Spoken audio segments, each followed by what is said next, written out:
Hey guys, welcome to another episode of Album Review Corner. Jason here again, and today I'm reviewing Analog Man by rock artist Joe Walsh. This album's from 2012, and it's his 11th studio album. Alright, some background information on Joe Walsh. He has been part of three successful bands: James Gang Band, the Barnstorm, and most notably, as lead guitarist of the Eagles. Alright, he currently holds the 54th spot in the Rolling Stones magazine of 100 greatest guitarists of all time, which I think is just phenomenal. He's one of the best, and this album really does showcase this.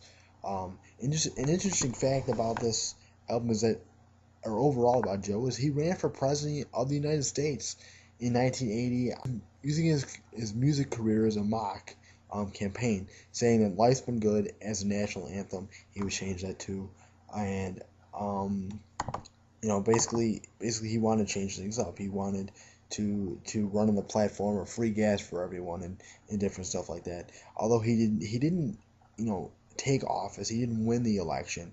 He was able to raise public awareness of things that were going wrong, and just in 1992, in fact, he ran for vice president with Reverend Goat Carlson under the slogan "We want our money back." Just something pretty funny actually, and Joe's sense of humor just overall is pretty hilarious. If you listen to any interviews and whatnot he's done. All right, some background information on this album. Analog Man is Joe's first release since 1992. It's very hard to believe. I wasn't even born this. I was less than a year old here. Songs and then the album was Songs from a Dying Planet. During this time, and during this long 20-year break, Joe has been changing up his lifestyle, and he is now sober and away from the drugs, alcohol free, and you can definitely hear that in the album. He's able to maybe express his opinions better, for sure, and you can definitely clearly hear him better, and it's definitely a good thing. All right, this album peaked at number 12 on the Billboard 200 list. As well as number 4 on the top rock albums, which I think is definitely good. He's been good. He's been gone for a while, as I said, and to see him right back into the game is just amazing, and it's definitely well deserved. This album is really really good, and this album was of course produced by Jeff Lynne. All right, this album does feature artists like Ringo Starr, who is Joe's brother-in-law, drumming on the tracks "Lucky That Way" and "Band Played Out," which I think is just awesome. He's able to incorporate family, and he talks about family in this album as being really really important to him. And he also features Little Richard on pianos and vocals on one of the two bonus tracks, and number 12 I think it is. But I Try, and that of course is on the deluxe edition. Check that out. All right, my track by track review. There's 10 tracks. It's about 37 minutes long. All right, the first track here is Analog Man. I really like this song. It's got a prog rock sound to it. The guitar work is just there throughout the whole album, but especially in this song, the opening, the snappy vocals about how much the world has changed. This is where Joe just talks about his frustration about, the always-on society, and always being on the smartphones, which is true. I mean, why are we always on the smartphones? And just saying, I've got to have some 10-year-old smartass tell me what to do, and he's just very frustrated. He's just trying to say, why can't life be simple? Why can't things be analog? Why do we have to go to digital to make things like they were before? Which he's got a good point for that. All right, track number 2 is Wrecking Ball. I like the guitar basses of the song. The lyrics are very catchy, very interesting. It could be about maybe the people who live wildly during this time period of our generation, just the recluses, if you will. Just living by whim, and not planning out for anything, and just saying, let's say they win something, the lotto, they're gonna spend that all that day. That's just an example. All right, the third song here is "Lucky That Way," one of my favorites. It's about Joe's life and how lucky he is to be where he's at, and just saying, recapping his life essentially. It showcases the good and bad times of his life, and like I said, with his drug use. And I like the acoustic feel to the song. It's very, very, just makes it intimate. And track number 4 here is "Spanish Dancer." This song to me has a southern Mexican music kind of feel to it. Just the opening guitar is pretty cool. It's like I said, the southern feel to it. Maybe about a Spanish dancer. I don't know.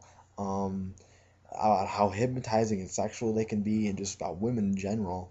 And I like the guitar solo in the middle of the song. It just something different, breaks up the song very well. And when it's in the song, you'll stop and listen and say, "Oh my God, there's his guitar work is still spot on from years ago." All right, it really breaks up the song nicely, as I said. All right, the fifth song here is Band Plays On. Or sorry, Band Played On. I like the indie style of music to the song. Is very unique. Lyrically, the song is just awesome. The lyrics are there throughout this whole album, as I said. The song features Ringo Starr on the drums, who is, like I said, Joe's brother-in-law. This song just expresses just frustration with the world by using the analogy of the Titanic and just saying, the band played on even though things were happening, and just saying about how he finds troubling icebergs in the world, anything be like the government, the economy, the wars that go on in this world. There's a whole bunch of stuff, and the violence, especially nowadays. He doesn't sugarcoat anything throughout this whole album. And this is a prime example of it. He lets his feelings out, and I think it's a cool thing to see. Not a lot of artists do that these days. All right, the sixth song here is "Family," which features Crosby and Nash. I didn't necessarily know that until I read through the album a little bit more, but it's a feel good track. This is where Joe tells about how he's thankful for his family, and thankful to be part of a family, meaning his musician friends and his this is his wife that he married and all this stuff. And very congratulations to him. Um, but in reality, it speaks of just the importance of family in your life. The slow tempo of the song just makes it that better feeling. It just makes it unique and down to the heart. The seventh song here is "One Day at a Time." I like the California, almost Beach Boys rock feel I got of this. Maybe not exactly. Very fast paced, very the lyrics and the are just there. It tells the story of Joe's life as a rock star, from his drug use to his realization that he has a problem, to his cleaning up and now where he's at now, and that he has to live one day at a time. He can't go in the future 20 years and say, "Oh, I'm gonna do this."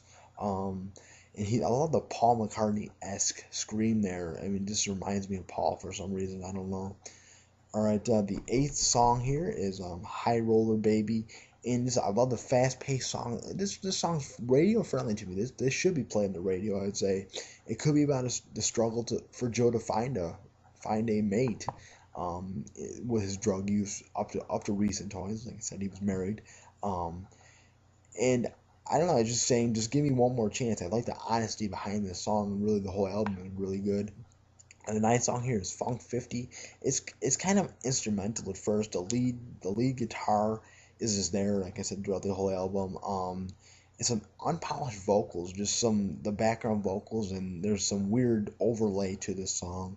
Um, he just wants to be left. This is where Joe just basically says he wants to be left alone and just wants to just live his life and not be hounded by the media, be hounded by technology, and just wants to live a good life. And this is where Joe states that he is back. He wants to go on the red carpet and show everyone, "I'm back and I'm not gonna leave."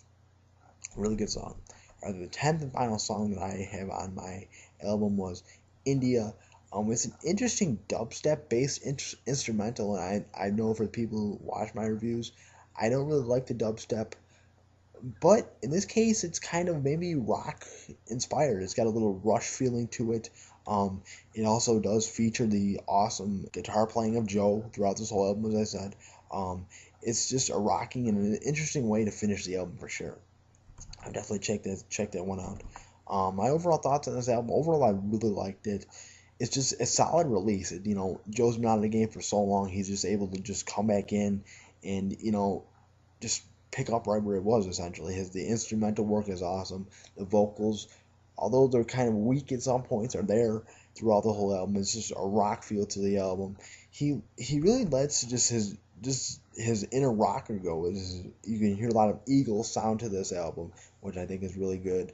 Unlike maybe a little bit of his solo releases in past years. Just the feel of the album is really old school and new school mixed. I think it's a really good mix. Joe is also one of the few guitarists nowadays and instrumentalists really that is spot on, and it definitely shows in this album. That's the one bright side of this album. The only downside really to this album though is that it's too short, as I said. It's only 37 minutes long. Thus it really leaves you wanting more. It's short and it's too abrupt to the end. That's gonna be interesting to see what Joe does in the future, if he builds on this album or goes in a completely different direction. We'll see. So overall, I'd give this album an 8 out of 10 just for that lack of abrupt stopness.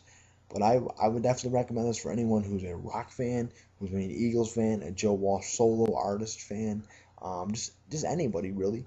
Definitely check this out. Like I said, it's from 2012. So yeah, like I said, check that stuff out. I've got some more reviews coming up in the future. I've got some Buck Cherry. I've got some Ed Sheeran. I've got some Toby Keith. I've got some Brad Paisley. I've got just a whole bunch of stuff.